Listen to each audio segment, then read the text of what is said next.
Hi guys, Ian here, aka Huru Mantra. Welcome to my channel and to another video. And today I want to talk a bit about my experience and my understanding of the astral light, the astral realm, or the astral plane, all sort of names of the same thing.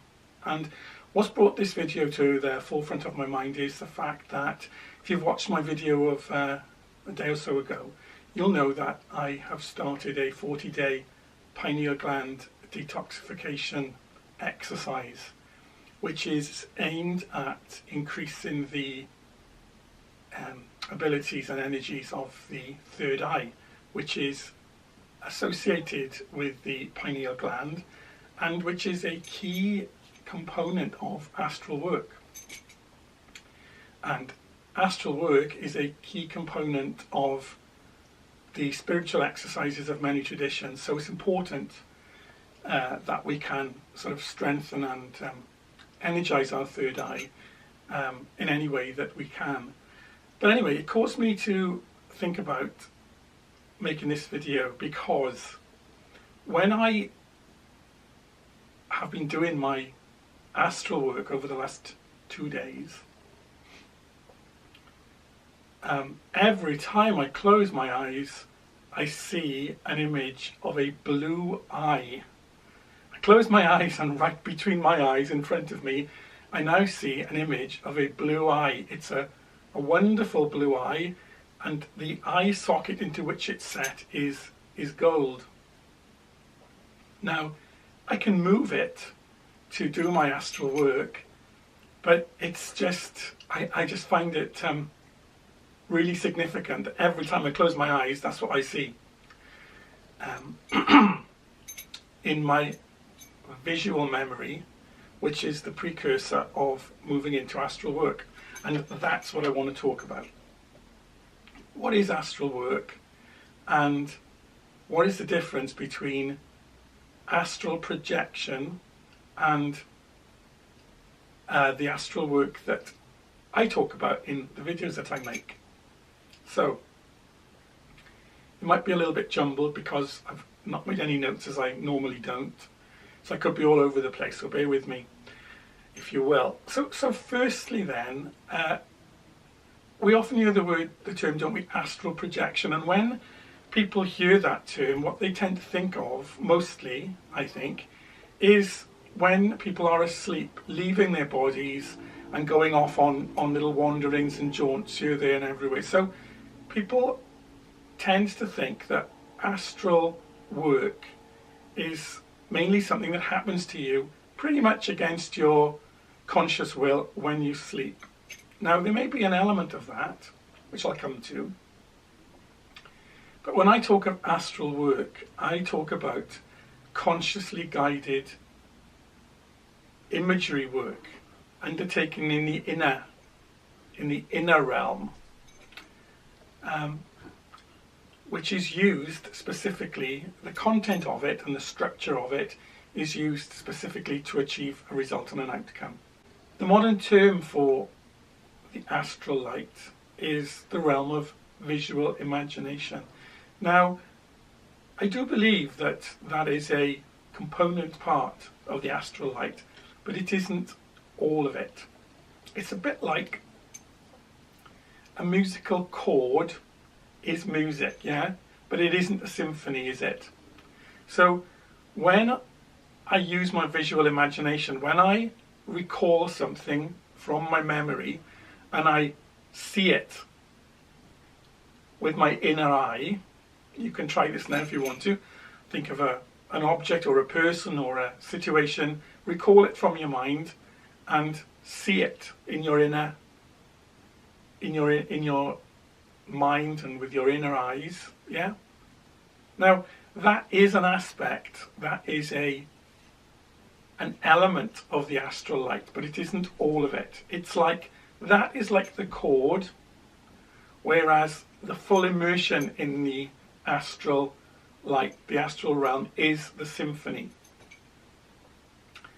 And so when we remember something and we visualize it, we are actively engaging with the astral light. But we are not exploring it.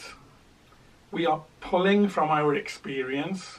Now, to go off on a slight tangent here, we are pulling from the Akashic Record, where all of our memory, where the memory of the entirety of humanity and creation is kept.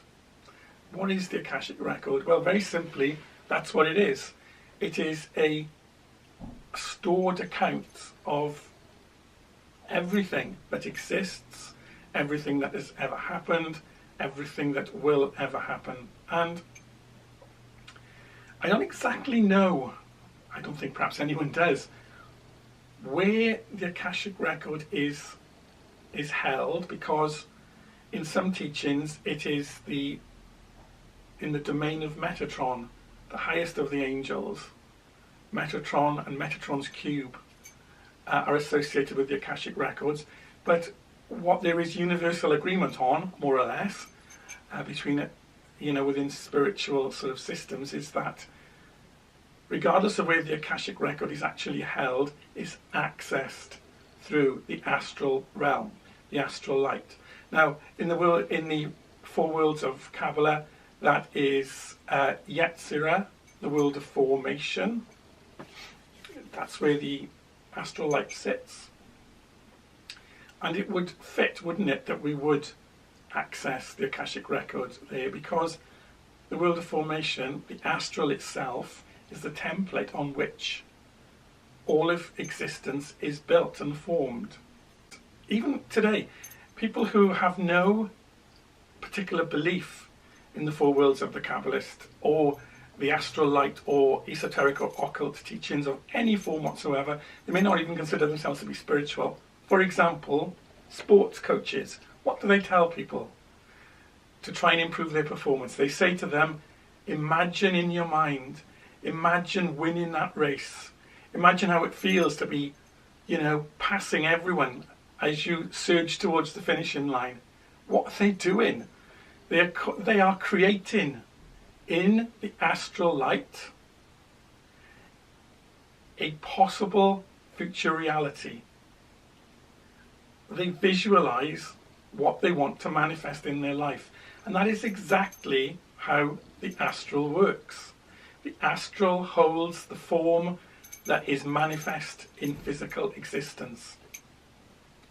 That is why, if we imagine what we want clearly and with energy, with emotion, we drive it forward from formation to manifestation. We create it in the astral, it manifests in the physical world. Anyway, yes, sorry, I was going to talk about the difference between astral working and astral projection, and I've gone off on a bit of a tangent. So, astral working, when I talk about astral work, what I'm actually talking about is creating in the first level, in the level of visual imagination, a scenario, an environment, maybe a situation or a circumstance which is populated with symbols or with characters or with deities or whatever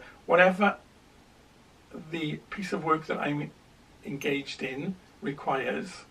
You create it in the realm of your visual imagination. Okay, so that's the same as remembering the memory, pull it into your mind, seeing it clearly, trying to make it as real as possible, as detailed as possible, imagining it and creating it in your visual imagination so specifically and so clearly that you can kind of look around and the environment is real around you. So that's the visual imagination bit. And the next bit is, and I don't know how to really describe this, but you lift and push your consciousness into it.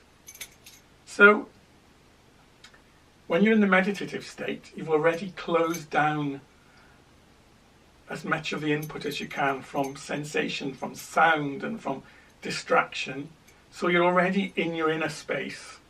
You've created the astral environment in your mind according to the criteria that you're working on, and then you just lift and push your consciousness into that scenario, so that instead of feeling that you are sat in meditation in the room in your house on planet Earth, you feel that you are in the environment that's been created in your mind. You've moved your consciousness from the world of ordinary everyday living to the higher world, to the world of formation, to Yatsira. And you are there, and you are in that environment, in that situation, interacting with all those things that you have created. Now the strange thing is, once you've created the environment, once you've pulled the characters into being, and you've projected yourself into that environment, the characters take on their own autonomous characters. So you can have a conversation with them, you can interact with them, you can learn from that astral experience in the same way that you could from a physical encounter with a friend or a colleague or a family member. In some ways I'd say you can learn more, because you are not talking about mundane things. You are normally exploring spiritual things, higher things, things that are fascinating and wondrous. You probably think I'm a lunatic saying things like this, because people who don't have the beliefs that I have, or any of the experiences that I've had, would. I can imagine if someone was telling me what I'm telling you, and I had no background, I'd be thinking, they need to see a mental health professional. But really, when you have started doing these things, you realize how very real they are. And fantastic, it's a fantastic experience. So yeah, that's really what I wanted to share. My seeing of the blue third eye when I close my eyes, which I believe is a direct result of the detox action and the strengthened action that I'm taking, and my experience of the difference between astral working and astral projection in sleep. Anyway, probably going to have to do some heavy editing of this video because it's disjointed and rambling and whatever, but hey, I wanted to speak to you guys and I have. So now I'm going to stop and we'll leave you. So thank you for listening, and I'll catch you guys again. Bye for now.